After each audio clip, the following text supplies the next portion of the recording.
এক গ্রামে ছিল এক গরু আর তার মালিক।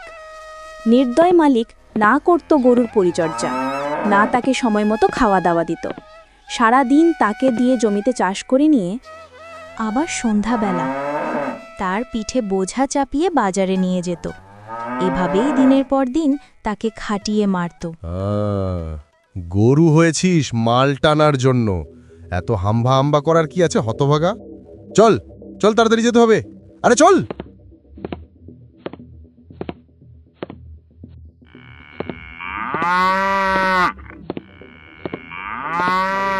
আরে চল চল, তাড়াতাড়ি চল। আরে দাঁড়িয়ে পড়লি কেন? হতচ্ছাড়া, মশকরা হচ্ছে, চল। তবে রে, এবার তোকে ওষুধ দিতেই হচ্ছে। এই নেতি তো ওষুধ।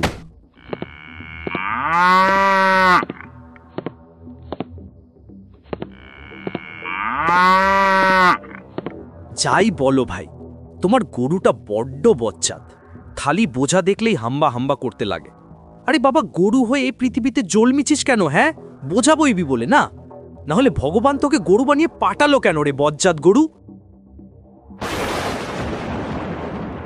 সে তাকে বোঝায় কি? যাগ্গে, আকাশ ডাকছে, মেঘ করেছে, তুমি তোমার বোঝাটা তাড়াতাড়ি তুলে দাও। তাড়াতাড়ি বাড়ি ফিরতে হবে, বৃষ্টি নামলে আবার বিপদ। হ্যাঁ, তোমার তো আবার একটু বৃষ্টির জল মাথায় পড়লে শরীর খারাপ হয়। যাও যাও যাও। একা থাকি, ভয়ও করে। চলি গো। এই বেয়াদব, চল চল, তাড়াতাড়ি চল, বৃষ্টি নামবে যে।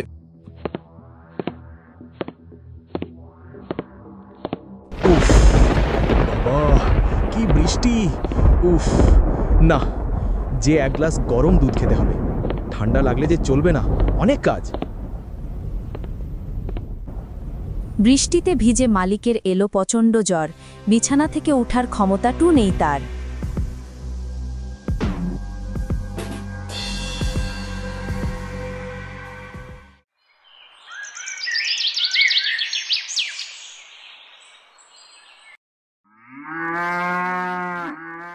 গরুটি তার অভ্যাস মতো বোঝা বইতে এসে অনেকক্ষণ অপেক্ষা করে মালিকের।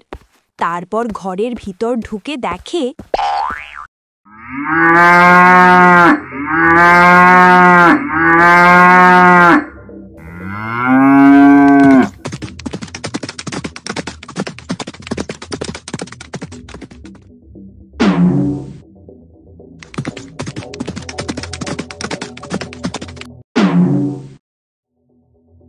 আরে আরে আরে আরে আরে একই!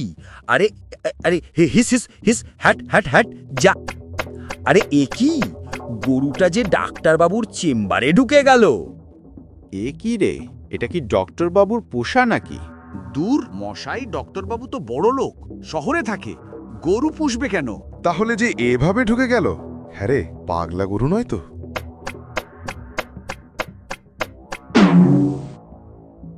আরে এ কি, আমার চেম্বারে গরু এলো কোথা থেকে? আরে হাট হাট হাট, হিস হিস।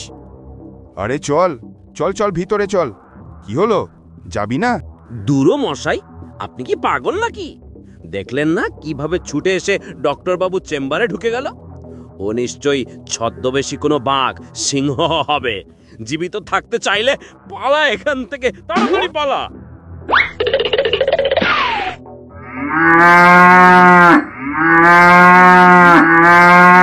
আরে এত চিল্লাচ্ছিস কেন? কি চাস?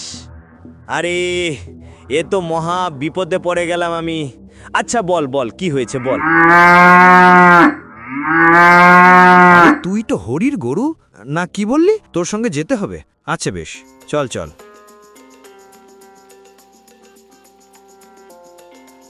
এ কি, রোগীরা কোথায় গেল? আচ্ছা চল চল।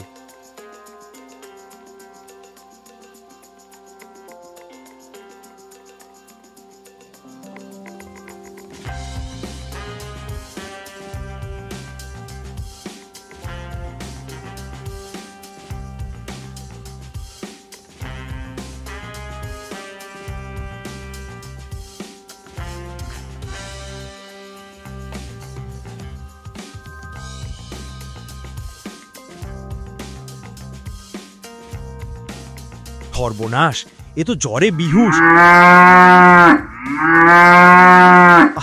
দেখছি তো, চিন্তা করিস না, ওষুধ দিলেই তোর মালিক ঠিক হয়ে যাবে, চিন্তা করিস না দাগা। তারপর ডক্টরবাবু ওষুধ দিয়ে চলে যায়।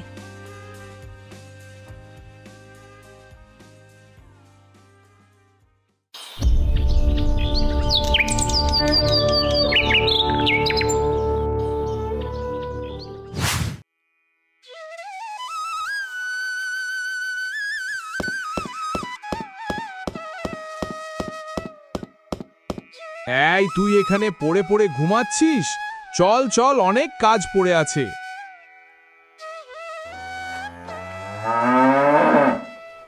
এই আবার ডাক ছেড়েছিস তো? পিটিয়ে একবারে পাটকেল বানিয়ে দিব হতচ্ছড়া।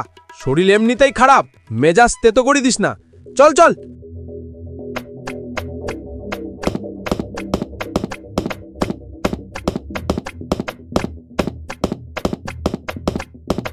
প্রণাম ডক্টরবাবু, প্রণাম। ভাগ্যেশ কাইল আপনি গিয়ে পড়েছিলেন, তাই তো আমি উঠে দাঁড়াতে পারলাম। আরে আমি ডক্টর, এটাই তো আমার কর্তব্য। কিন্তু তুমি ওর ঘাড়ে অত মাল চাপিয়েছো কেন? দেখছো না ও ভাড়ে একদম ব্যাকা হয়ে গেছে, টানতেই তো পারছে না। হ্যাঁ, গরু হয়েছে তো মাল টানার জন্যই। তা বোঝাই যদি বইতে না পারে, তা কোন কাজ হইবে বলো দেখি? হ্যাঁ, অনেক কাজই হতে পারে, তবে সব কাজ তো আর জানা যায় না। কি রকম কাজ শুনি? এই যে তুমি বললে কাল আমি তোমার বাড়ি গিয়েছিলাম বলে তুমি সুস্থ হয়ে উঠলে, কিন্তু কিভাবে? কিভাবে মানে ঠিক বুঝলাম না। কাল আমার চেম্বার থেকে আমাকে তোমার বাড়িতে কে নিয়ে গেছিল জানো? কে? যাকে তুমি হতচ্ছাড়া গরু বলতেছো, সেই কাল আমার চেম্বার থেকে চিল্লিয়ে চিল্লিয়ে তোমার বাড়ি নিয়ে গেছিল। আর ও যদি না নিয়ে যেত আর সময় মতো তোমার ওষুধ না পড়তো, তাহলে আজ তোমার উঠে দাঁড়ানো কঠিন ছিল। কি বলছেন ডক্টরবাবু? একদম ঠিক বলছি। বিশ্বাস না হয় তুমি আমার রোগীদের জিজ্ঞেস করতে পারো, ওরা সাক্ষী আছে। আমাকে ক্ষমা করে দে বাপ, আমি মানুষ হয়ে তোকে অমানুষের মতো তোকে যন্ত্রণা দিয়েছি, অনেক বকাবকি করেছি, তোর কষ্ট বুঝতে পারিনি। আমার খুব শিক্ষা হয়েছে, এবার থেকে আর হবে না। চল চল, এবার একটু আরাম করে চল। আজ বাড়ি গিয়ে তোকে আমি নিজের হাতে খাওয়াবো। চলি গো ডক্টর বাবু।